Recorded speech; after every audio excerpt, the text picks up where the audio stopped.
Welcome back, children. Today we discuss chapter Current Electricity, second year topic as quick revision. Electric current is the rate of flow of electric charge. I is equal to dq by dt. Electric current is a fundamental quantity. Normally, in the absence of any electric field inside a conductor, the current is zero because of the random motion. Due to random motion, current becomes zero due to the zigzag path followed by each of those free electrons. Only in the absence of external electric field. The path of each of these electrons in a conductor in the absence of external electric field is normally a curved path. During that curved path, it collides with the neighboring electrons or neighboring ions, thereby changing the directions randomly and in a zigzag path. That's why average velocity becomes zero. So there is no resultant current, but when the presence of electric field, external electric field, all those electrons will start to accelerate against the electric field instantaneously. This results in an increased collision due to which the speed of each of those electrons reduced to a very much smaller value, and all these electrons assume an average velocity against electric field in the presence of electric field, and that is said to be drift velocity. So drift velocity is the average velocity gained by free electron density of the conductor in the presence of external electric field. The drift velocity is given by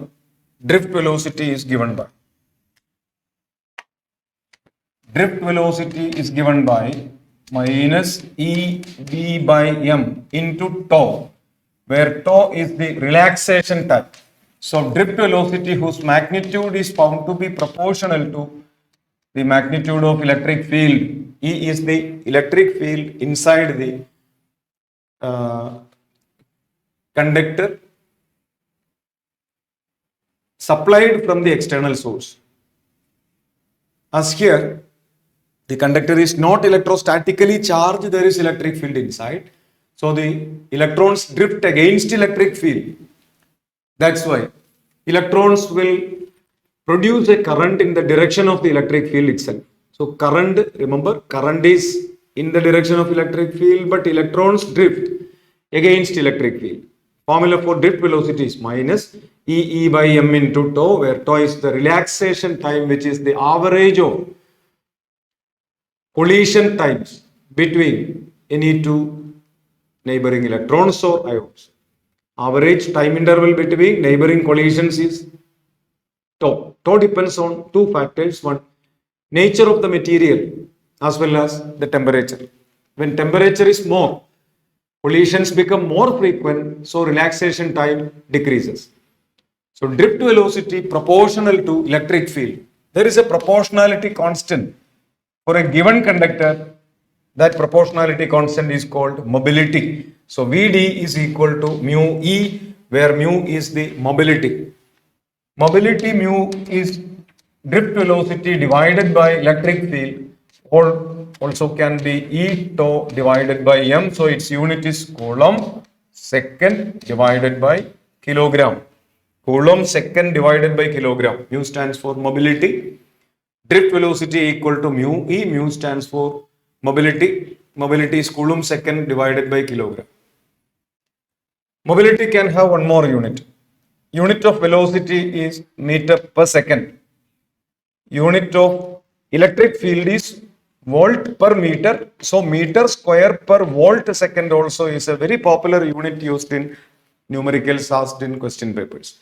So drift velocity and mobility, this relationship is very important. Now, when a current flows through a conductor in the presence of external electric field is applied and that is from plus to minus inside the conductor. Electrons drift, the electron density drift against the electric field. So current seems to be present in the direction of the electric field, that is current is against drift velocity.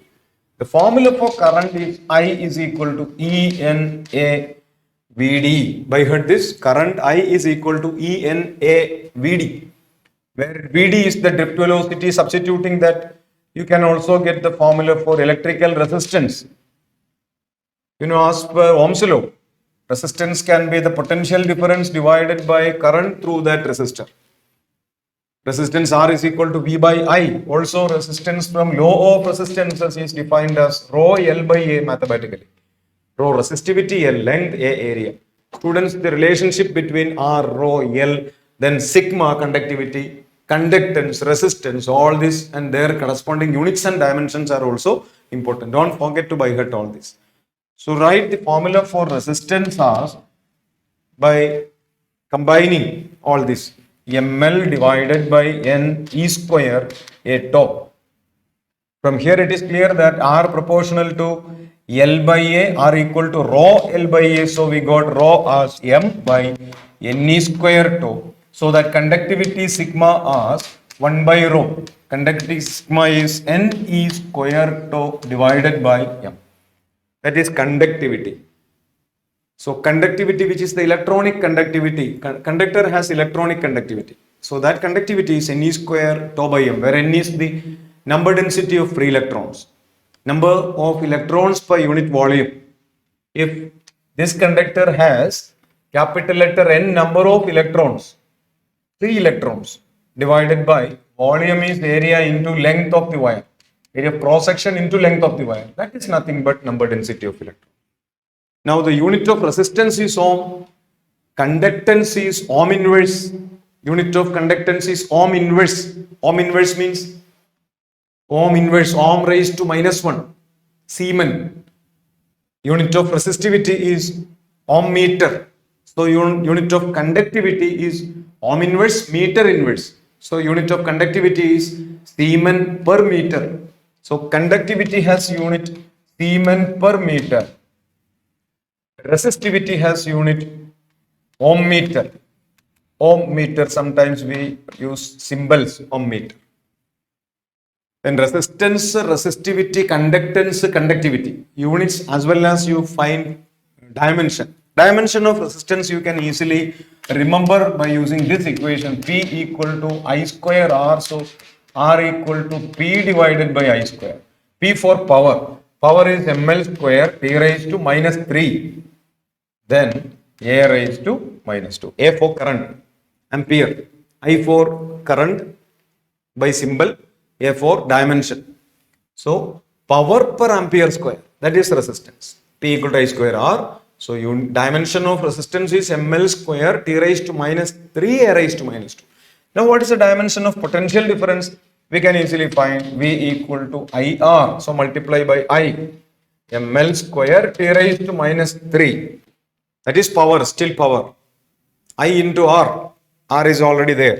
Now I multiply, you get -1. So power per ampere. Power per ampere, because P is equal to IV. So V is equal to power per ampere.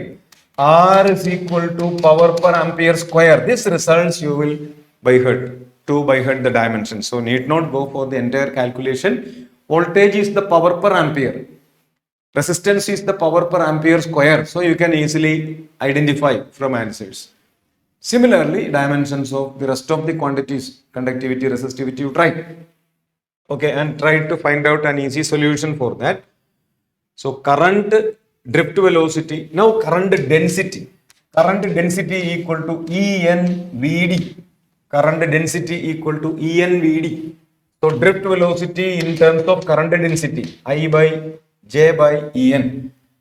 Drift velocity in terms of current, I by A En. I equal to E N A VD. From that VD, I by A En, where I by A is J. I by A is called current density J. Current density means current per unit area. So ampere per meter square. Ampere per meter square is the unit of current density. N is number density, unit per meter cube. Okay, resistance, conductance, resistivity, conductivity, then current, drift velocity, mobility, then current density. This much terms and corresponding equations. Ohm's law. R is equal to V by I. V is equal to IR. All this important. Now, correspondingly, there is a parallel stream where you have to study formula for power. Electric power is defined as heat energy developed when a current is flowing through a resistor per time, heat per time, or energy per time, work per time, dh by dt, dw by dt, or all power. Power can be IV, power can be I square R, power can be V square by R. All this formula important. If two resistances are having same potential difference, power proportional 1 by R, especially when they are in parallel. Two resistances, when they are in series, they have same current, so P proportional to R. So power in series circuit proportional to resistance, and in parallel circuit proportional to 1 by resistance. What is the formula for resistance of an appliance? Say there is a bulb. You may have seen something is written on the nameplate, that is frequency 50 Hertz. What else is in power 60 watt, then 220 volt. This much factor is normally written. 50 Hertz is the frequency of AC that is to be used with this one. 60 watt is the power rating of the bulb or that appliance. 220 volt the rated voltage. What do you mean by this? This too has to say something. That bulb will say you that 220 volt you give me, then I will glow with 60 watt. For which the rated current, I rated, this is V rated, this is P rated. Then I rated is equal to P rated divided by V rated. That is 60 divided by 220 ampere is the rated current. And this would be the specification of a fuse wire which is connected to protect that appliance. So these factors are important. From that we can find out the resistance of the filament of that bulb or resistance of the internal components of that appliance. R is equal to V rated square divided by P rated. R equal to V rated square by P rated. Okay, resistance equal to R equal to V square by P. Used to write V rated square by P rated. If two appliances work at same rated potential difference, two bulbs both operate at 220 volt, both the bulbs are operating at 220 volt, then rated voltage is same. If they do have different rated powers, resistance varies inversely with the rated power. Okay, for example, if you have two bulbs, one is 25 watt, other is 100 watt. What is the power ratio? P1 by P2 as 25 divided by 100, that is equal to 1 by 4. Then what is the ratio of their resistances? Inverse ratio, that is 4:1. That is why when they are put in series, if both are connected in series, both will carry same current. That's why both will have different voltages as their resistances are different. Powers are different, so their resistances are different. Then they have different potential differences. The one which has more potential difference will give more glow. Okay, here the one which has more resistance will get more potential difference. One which has more resistance has less power. So here 25 watt and 100 watt bulbs are connected in series. Then 25 watt bulb gives more glow, not 100 watt. So 25 watt gives more glow, provided both are having same rated voltages. But in parallel, what we do in household wiring, 100 watt gives more glow, because in parallel glow is not decided by current, it is decided by no, in parallel glow is not decided by current, it is decided by potential difference. Potential difference is same in parallel. Each of those appliances have same potential difference in parallel. Okay. Then in series, the one which has lesser rated power, he will have more glow provided both are having same rated voltage. Okay, parallel vice versa. Then these type of concepts are also important. For that, also in addition to that, in that area, questions may come regarding transmission. Power is to be transmitted from the source to the user. Power transmission is normally done at higher voltages. Why?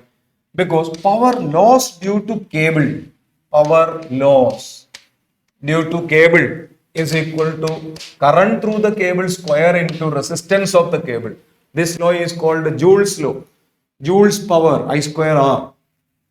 I can be power divided by voltage, where this P is the total power to be transmitted. This is the total power to be transmitted. V is the voltage at which that power is transmitted. At what potential difference between the two leads of the transmission lines, potential difference is V into RC. That is, power loss due to cable is proportional to 1 by V square. As resistance of cable is a constant, total power to be transmitted is a constant. So power loss due to cable is found to be proportional to 1 by V square. On doubling the voltage, you get power loss due to transmission came down to 1/4.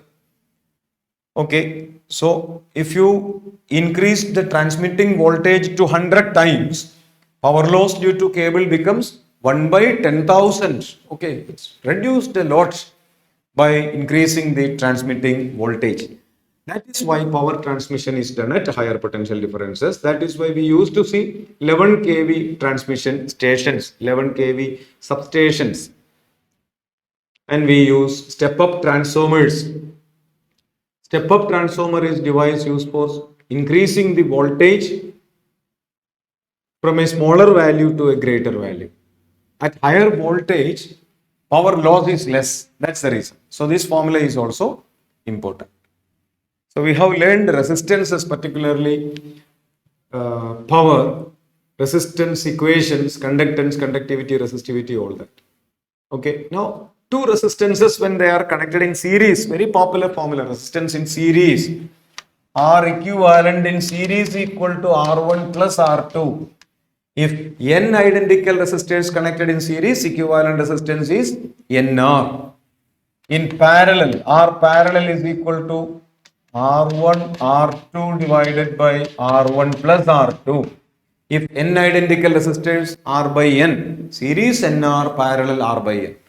Any number of resistances you can use for parallel, 1 by R equal to 1 by R1 plus 1 by R2 plus 1 by R3. Everyone remembers it.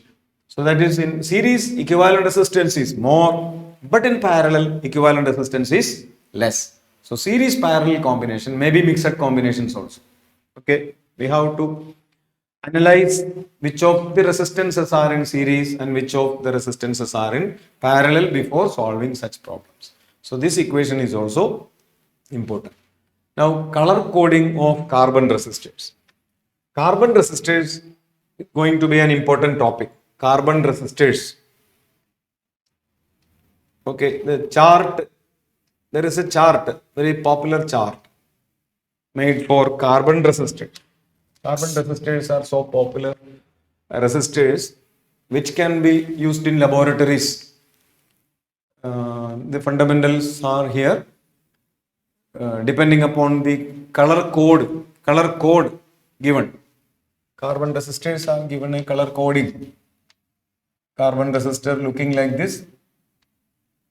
You can see differently colored rings. Maybe the first ring be yellow, second ring blue,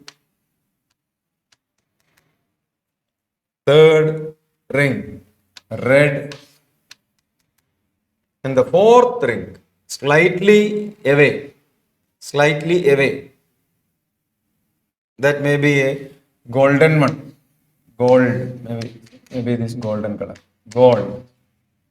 The first color is yellow, blue, red, and gold. How to evaluate the resistance? The first one is yellow.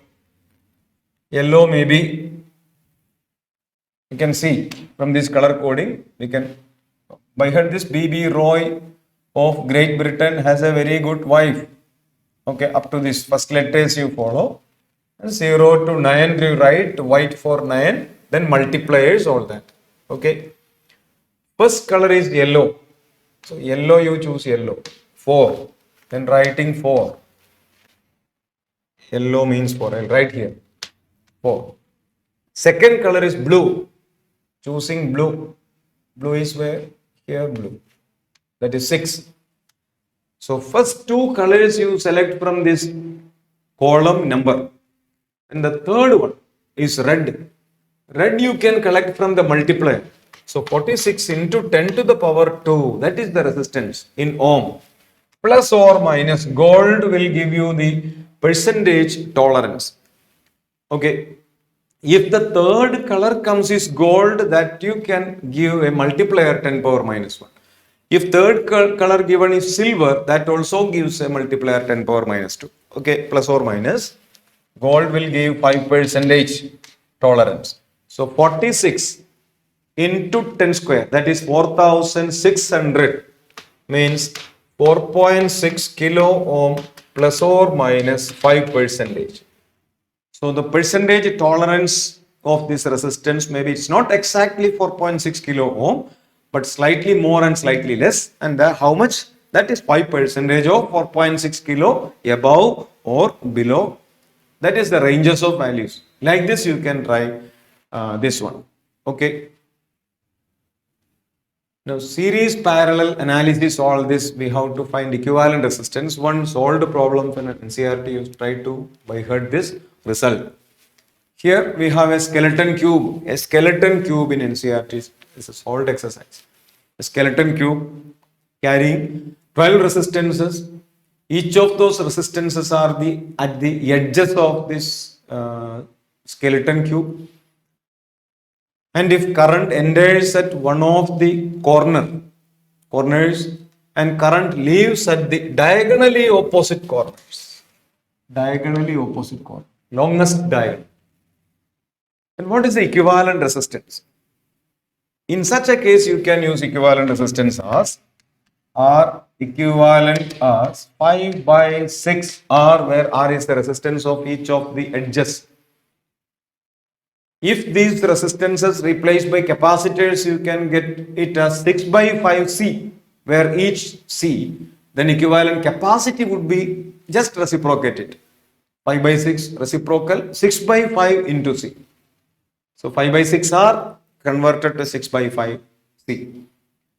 Now, if the resistances, equivalent resistance is measured with respect to edge, any of the edges for A and B produces edge of that cube. About edge it would be 7 by 12 R. RAB 7 by 12 R. Here R equivalent about A and the terminal is C, right? C dash. AC dash. AC dash as per this picture. Okay. And here 7 by 12. Now one more. Phase diagonal. AB dash. Sorry. AB dash. That is 3 by 4 R. About body diagonal, about phase diagonal, about edge. These three results are to be by heart. Okay.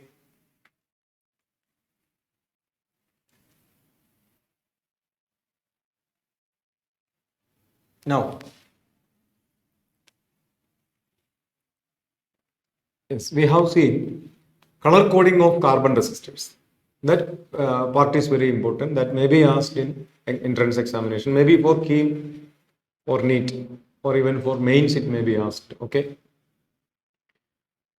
So resistance, power, heat, Joule's law, conductance, conductivity, mobility, current and drift velocity, current density, all these concepts are important. Next, we move to internal resistance of cell. A cell which is a source of DC, source of constant DC. Cell is the source of constant DC.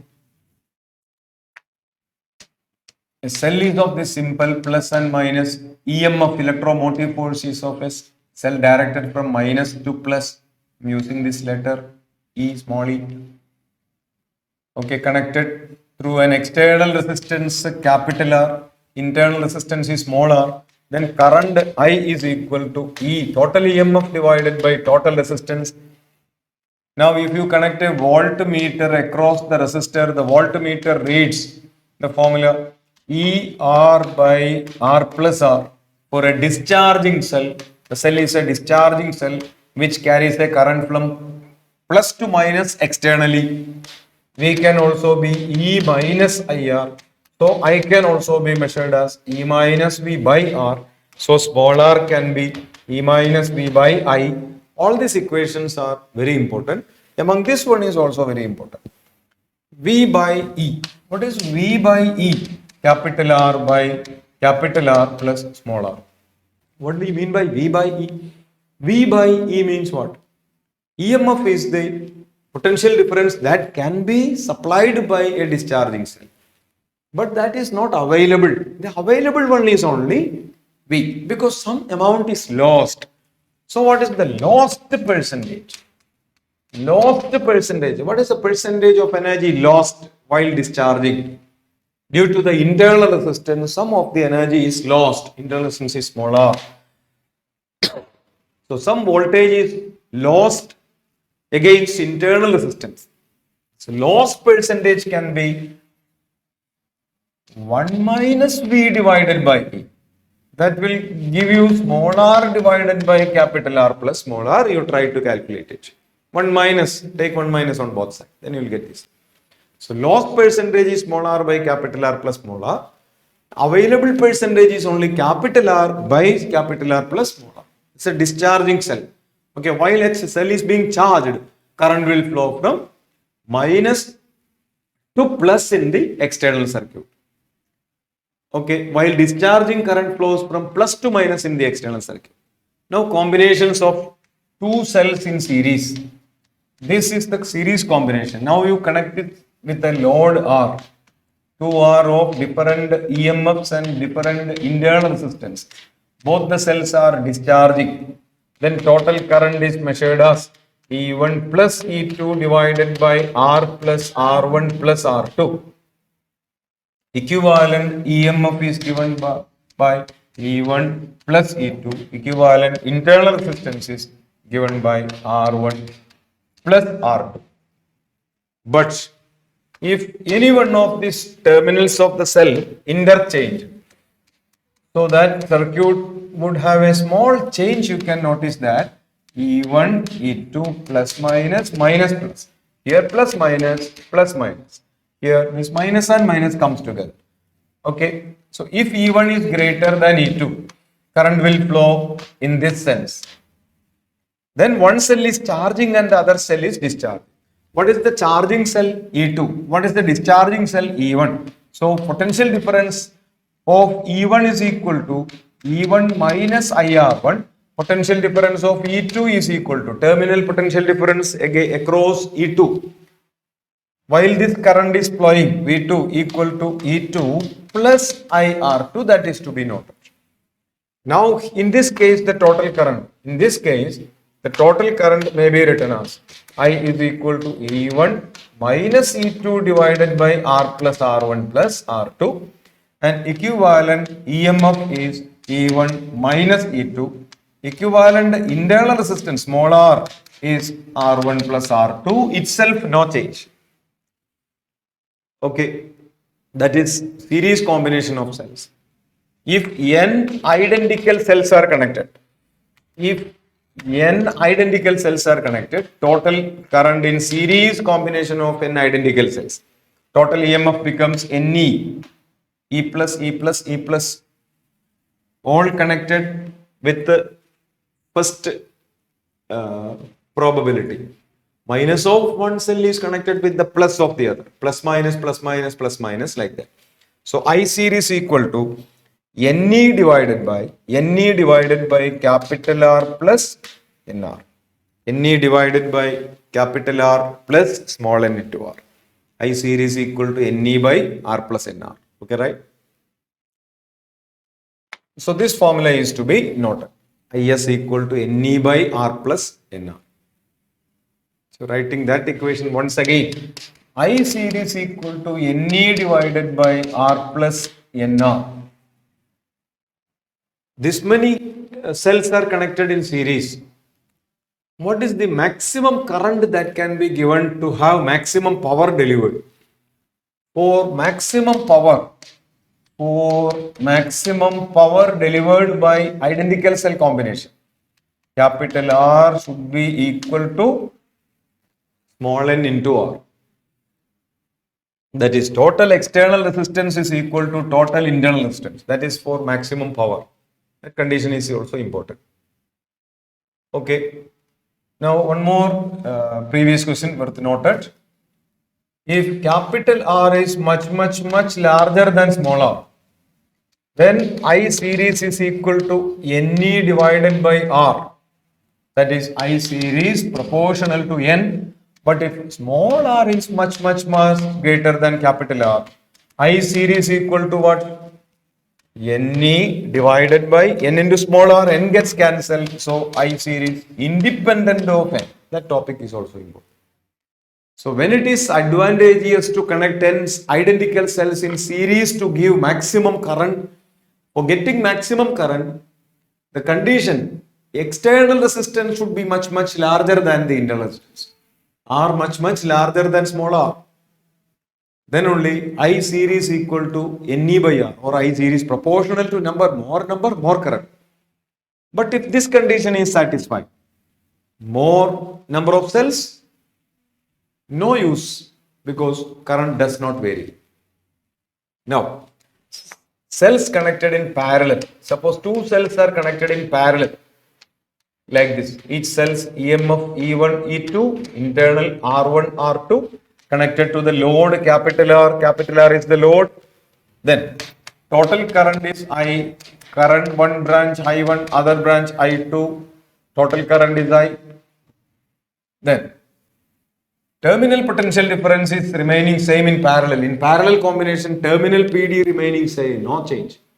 In parallel combination, terminal potential difference is a constant. It doesn't change. Now, the total current is the sum of currents in each. I1 plus I2. Okay. I1 can be written as E1 minus V by R1, I2, E2 minus V by R2, that is I.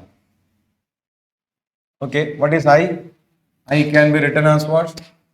E equivalent minus V divided by R equivalent. Then that V you can cancel from all the three sides. So that E equivalent by R equivalent equal to E1 by R1 plus E2 by R2. Any number of cells you can follow this. That is E equivalent by R equivalent equal to E1 by R1 plus E2 by R2. Any number of cells you can add up. So that equivalent resistance is LCM E1 R2 plus E2 R1 divided by R1 plus R2.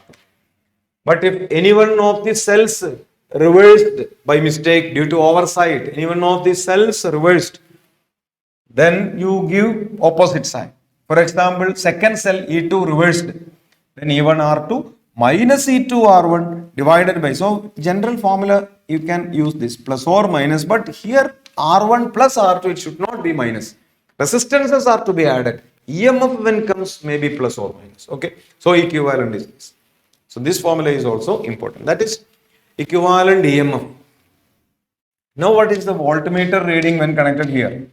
Voltmeter reading V is equal to E equivalent minus I into R equivalent. So what is R equivalent? R equivalent in parallel R1 R2 divided by R1 plus R2. So I have told everything. Okay, here you can just go through once again in this video if you have any doubts. So series and parallel combinations of cells. Now mixed combination of cells. If n identical cells connected like this, Ne, like that, many number of cells are connected as for that combination for which there are m such rows. Total number of cells capital N is equal to m into n. N cells in series in each rows, m such rows. So total number of cells capital N is equal to mn. M is the number of cells, the number of rows, and n is the number of cells in each row, right? Then connected to the load, combination connected to the load resistance, capital R is the load. Then total current I can be measured as MNE divided by, say actual formula I will write. In one branch, what is the EMF? That is NE. EMF of each branches NE. So any number of identical cell branches, identical EMF branches, doesn't matter, total EMF remains same. Divided by capital R plus NR is the resistance of internal resistance of each branch divided by M. So you get that M in the numerator. MNE divided by MR plus NR. So for to be current maximum, to have maximum current, MR is equal to NR. This is a condition for maximum current. So these formulas also are to be noted, very important. So cells in series as well as cells in parallel. Cells in series, cells in parallel. Okay. Cells in series, identical cells connected in series to give maximum current when external resistance is much larger. But in cells in parallel, maximum current condition is just opposite. External resistance should be much less. Then only identical cells give maximum current when in parallel. Okay. Also, there's a previous question that when n identical cells in series gives a current, n identical cells in parallel also gives the same current. What is the condition? For which capital R equal to small r. If capital R is equal to small r, n identical cells will give same current irrespective of whether they are connected in series or in parallel. The next topic is Kirchhoff's laws. Kirchhoff's laws. Kirchhoff's first law. Kirchhoff's current law or junction rule. Algebraic sum of currents meeting at any junction is 0. Algebraic sum of currents, maybe I1, I2, I3 are those currents which are leaving, and I4 is the current entering. The total current sigma I is equal to 0. Total current sigma I is equal to 0, where I1 plus I2 plus I3 I choose outgoing current positive and incoming current negative equal to 0. That is I1 plus I2 plus I3, all outgoing currents sum up gives the incoming current. This is the Kirchhoff's current law or junction rule, conservation of charge.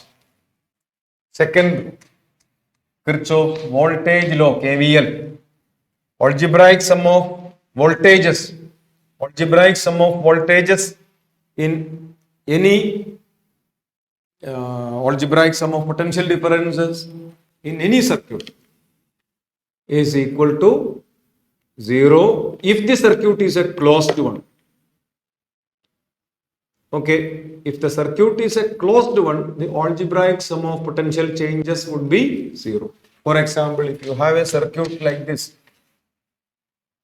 capital R, E, It has an internal resistance also, smaller. Then circuit looking like this. Then the current through the circuit is I. How to apply this Kirchhoff's law in this closed loop? While you try to move in the direction of current over this entire closed loop, you can see the closed loop current is in the anti-clockwise direction. Try to move in the anti-clockwise direction. Beginning from the cell, you begin from minus and reach at plus. Minus to plus is voltage gain. Voltage gain is to be given plus. Now going along this, you meet an internal resistance. The voltage is IR, Ohm's law. I into R. Current into resistance is the voltage drop. In the direction of current, there is a reducing potential, so you put a minus sign. When voltage is less, voltage decreased. In the direction of current, voltage decreases. So minus. Now coming back here.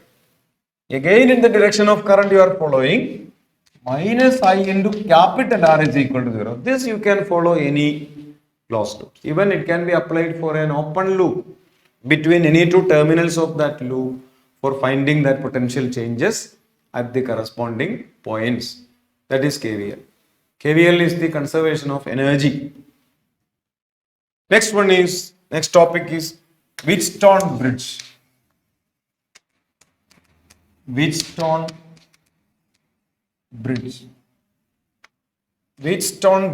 principle. If four resistances are connected as shown in figure. Okay, like this. And current I entering this junction divides into two, I1 and I2. Here also current rejoins I1 and I2, total current is I. That is Kirchhoff junction rule, I equal to I1 plus I2. Let these resistances be P, Q, R, S. Now you have a galvanometer connected at these terminals C and D. Let these terminals be A and B.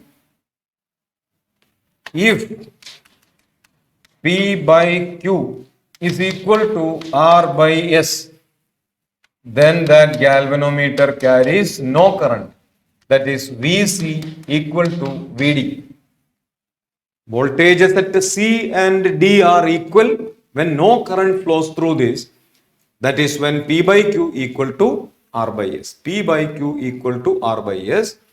That is when IG equal to 0. That is a principle which called Wheatstone bridge principle. This is applied in many consequences, many applications. One of the popular applications is meter bridge. They have taken the picture extracted from NCERT text. And this is the bridge. In this Wheatstone bridge, you can see this R. R to be a resistance, a standard resistance or a resistance box. Let S be the or R be the resistance to be found unknown. Let R be unknown. And S be a standard, S for standard. S be a standard resistance box. Okay. Now you can see their internal connection as shown by this red. And current will flow along this line like this. Current can flow along this line like this, and circuit can be completed. This is the direction current plus to minus. You can see the path of current. But here this point is CD and current can flow this way also. When IG equal to 0, that is galvanometer shows no deflection, R by S. R divided by S is equal to L1 divided by 100 minus L1. In that way you can find out the value of R, where L1 is the length measured from the unknown resistance side along this meter bridge wire, 100 centimeter wire, to give no current through the galvanometer using this sliding contact jockey. Is called balancing length. L1 is the balancing length. 100 minus L1 is the rest of the length. Okay, so this is the idea that we have learned already. Now, the last topic of the chapter is regarding potentiometer. The second device is called potentiometer. What is a potentiometer? Potentiometer is a device used for measuring potential differences, for comparing ratio of EMFs of cells to find internal resistance of a cell. Potentiometer works on the principle of constant potential gradient. When a battery is connected across a wire of length L, batteries of EMF E, potential gradient Pg, maybe E, is equal to EMF divided by length. So this voltage E is spread all along this wire AB. When a steady potential gradient is there, a steady current flows through this potentiometer standard wire, nichrome wire. Potential gradient is a constant. This is the principle. It's a versatile device. It can be used for measuring voltages, resistances, internal resistances, EMFs, ratios of EMFs. So versatile. Many applications. The null deflection method, while measuring it doesn't consume any energy. That's why this device is a precise measurement device. Null deflection method, it does not consume any energy while measuring. So we found what is potential gradient. But when you connect a resistance in the primary, if you connect a resistance, say R in the primary, and R0 is the resistance of the wire AB, I connect a resistance R in addition, then what happens to the potential gradient? Potential gradient actually PG. Potential gradient is the terminal potential difference of that wire divided by length of that wire. Terminal potential difference of the wire. Now what is the terminal PD of the wire? The total EMF now is divided into the resistance ratio. Current same, so resistance ratio you can divide it. So what is the voltage across AB alone? That is R0 divided by R plus R0. So potential difference is divided, E divided across these two, out of which what voltage is only available for the wire AB. This is a potentiometer wire, normally is of 1000 centimeter or 10 meter. So E R0 by R plus R0. So potential gradient E is equal to E R0 divided by R plus R0. That's the formula for potential gradient. Divided by length of the wire. Length of the wire may be L.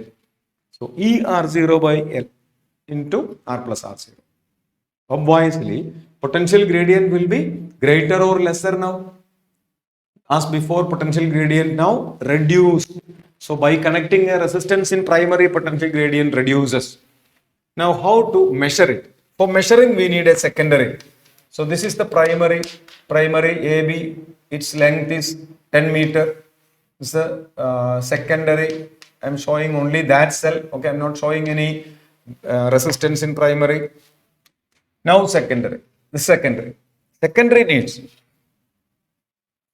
a battery whose EMF is to be measured, or any part of a complicated circuit, any component of a complicated circuit whose potential difference is to be measured, whose resistance is to be measured, whose internal resistance is measured, whatever. Here I am going to measure the EMF of this cell. EMF of that cell may be E. Let this be E0. Okay, this one E0. That cell is called auxiliary cell or driving cell or primary cell. And E is the secondary cell.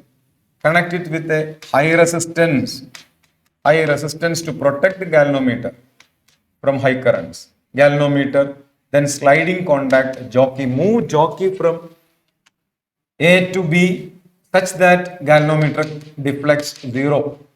Care should be taken. Both the positives of these two cells are connected at any one of these leads. One lead is a plus of lead connected to plus of the batteries. Then current flows like this. Okay, the current due to the driving cell is greater, so that current succeeds this current. Sometimes these two currents are opposite, equal and opposite, always opposite. equivalent opposite, then current through galvanometer becomes 0. Then that length measured from the positive end is called balancing length. Then voltage in the secondary is equal to potential gradient into balancing length. Let that cell be E1. Then E1 is equal to potential gradient into L1, where L1 is the balancing length of that cell. Repeat the same for another cell E2. Then also E into L2, so that you can get E1 by E2 as L1 by L2. So this is the formula for measuring EMF.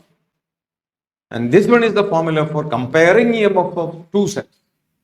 Now, how to make this useful in measuring internal resistance? For measuring internal resistance, again, construct secondary. Auxiliary cell E0. Secondary has a galvanometer. High resistance I have not shown. Jockey sliding contact. Still we measure balancing length L1 for that cell, so that E is equal to E into L as earlier. Now do some change here.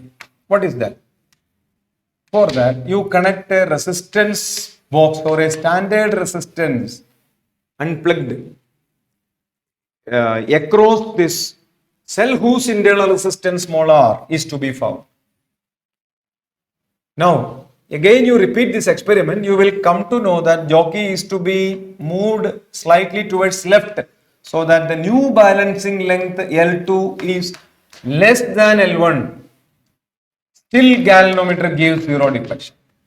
So before the balancing length was L1, now to show 0 deflection, jockey was to be moved to the left of that, so that L2 less than L1.